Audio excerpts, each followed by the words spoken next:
आज further study करेंगे obstructive shock को। शॉक नंबर 4 है। हाइपोवेलमिक शॉक पढ़ा और कार्डियोजेनिक शॉक पढ़ा, डिस्ट्रीब्यूटिव शॉक पढ़ा। आज लास्ट शॉक है ऑब्स्ट्रक्टिव शॉक। ऑब्स्ट्रक्टिव शॉक में होता क्या है, कार्डियक ठीक होता है, ब्लड वॉल्यूम ठीक होता है, कैपेसिटी ठीक होती है, फिर भी शॉक पैदा होता है। तो इसके क्या रीज़न हो सकते हैं हम ज़रा पढ़ लेंगे। सबसे पहले कार्डियक टेम्पोनाट की बात करेंगे। इसमें सिंपली ऑब्स्ट्रक्शन का मतलब से ही निकल रहा है कि कोई ऑब्स्ट्रक्ट कर रहा है। किस चीज़ को ऑब्स्ट्रक्ट कर रहा है? ब्लड फ्लो को ऑब्स्ट्रक्ट करेगा कहीं पे भी। तो सबसे पहले कार्डियक टेम्पोनाट, फॉर एग्ज़ाम्पल हार्ट के वेंट्रिकल्स नॉर्मल इसी तरह होते हैं। हार्ट के वेंट्रिकल्स के चेम्बर्स के अराउंड लेयर्स होते हैं, पेरिकार्डियम, मायोकार्डियम और एंडोकार्डियम। और जो पेरिकार्डियम होता है, पेरिकार्डियम में कोई फ्लूइड पाया जाता है अप्रॉक्सीमेटली 20 से लेके 30 ml। अब फिर किसी भी पैथोलॉजिकल रीज़न की वजह से ये पेरिकार्डियम जो एफ्यूजन है ये बढ़ जाता है।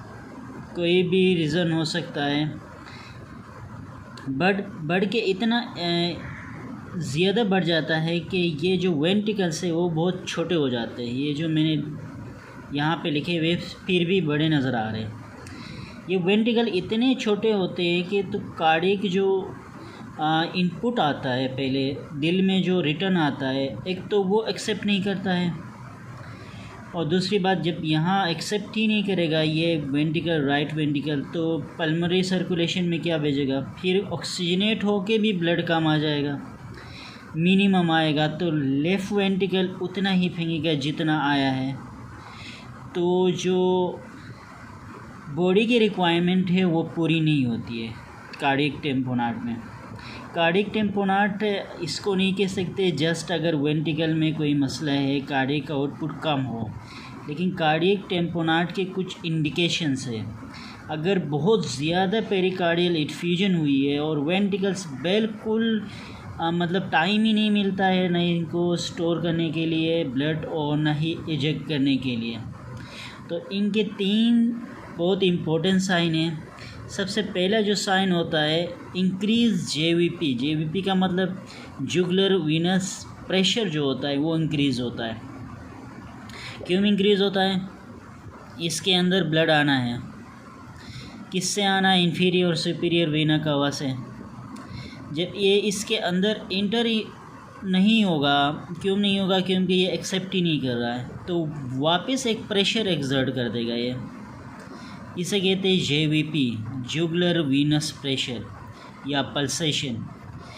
तो इतनी इंक्रीज़ होगी जो कि सेंट्रल वीनस प्रेशर भी इंक्रीज़ होगा, क्योंकि वही प्रेशर होता है जो जिस जेवीपी के अंदर। तो पहला इंडिकेटर ये है। दूसरा क्या होगा? सिस्टमिक जो बीपी होगा वो कम हो जाएगा। लाजमी बात है, जब ये एक्सेप्ट ही नहीं कर रहा है दिल, तो क्या होगा?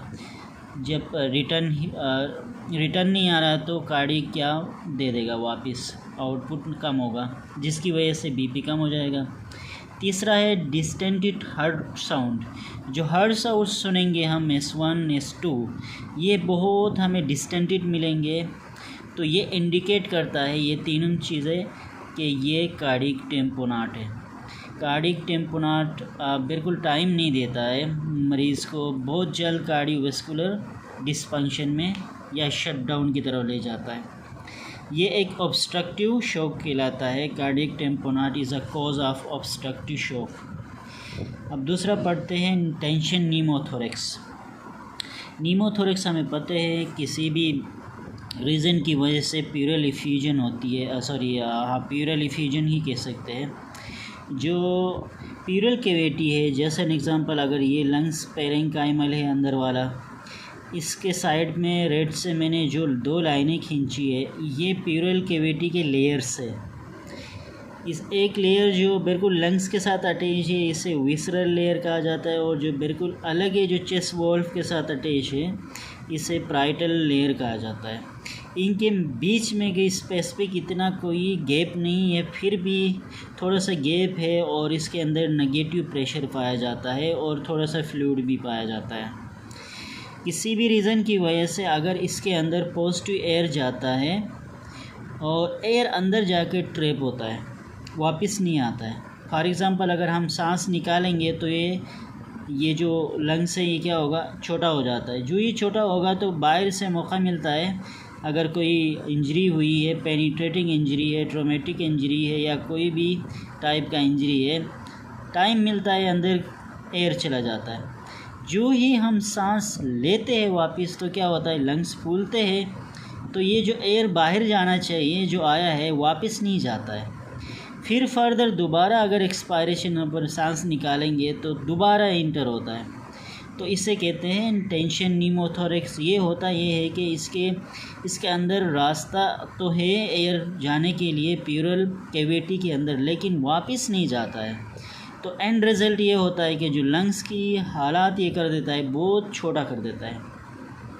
ये लंग्स के हालात इतने छोटे होंगे तो लाजमी है सांस में दुश्वारी होगी, ऑक्सीजनेशन की मतलब मसले आएंगे और बहुत मसले होंगे। साथ साथ में ये क्या करता है, ये जो ट्रेकिया है, ट्रेकिया को डेविएट कर देता है। इतना ज़्यादा इसके अंदर ये प्यूरल इफ्यूजन बढ़ जाता है, टेंशन होती है।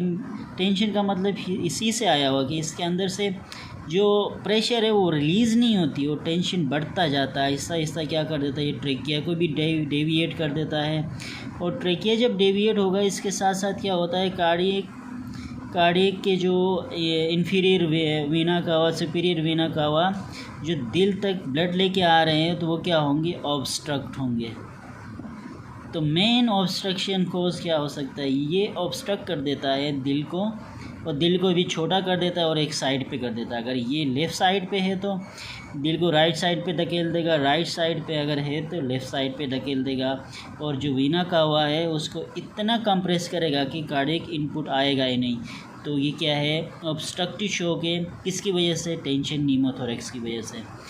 मेजर जो किंकिंग वीना कावा करेगा, पुश करेगा मेडिस्टेनियम को भी और ट्रेकिया को अपोजिट डायरेक्शन में पुश करेगा। इसके अलावा एक और चीज़ है, मैसिव जो पल्मोनरी एम्बोलिज्म होती है, डीवीटी, जो एक थ्रोम्बस अगर हमारे पैरों से थ्रोम्बस जाके हर्ड में जाता है, हर्ड में जाके फिर ये पल्मोनरी आर्टरी या वेन में ऑब्स्ट्रक्ट कर देता है और साथ साथ में ब्लड की जो सर्कुलेशन है उसको रोक देता है। तो ये भी कॉज है ऑब्स्ट्रक्टिव शॉक का। इसके अलावा ट्यूमर, अगर कोई हार्ट के किसी मेट्रल वॉल्व में अगर कोई ट्यूमर हो तो उसकी वजह से भी क्या होगा, एट्रियम से वेंट्रिकुलर में ब्लड नहीं जाएगा।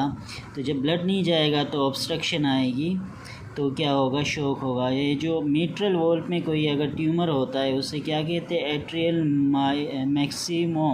मैक्सिमिया कुछ वर्ड कहलाता है। तो ये ओवरऑल क्या कहलाता है, ऑब्स्ट्रक्टिव शॉक कहलाता है।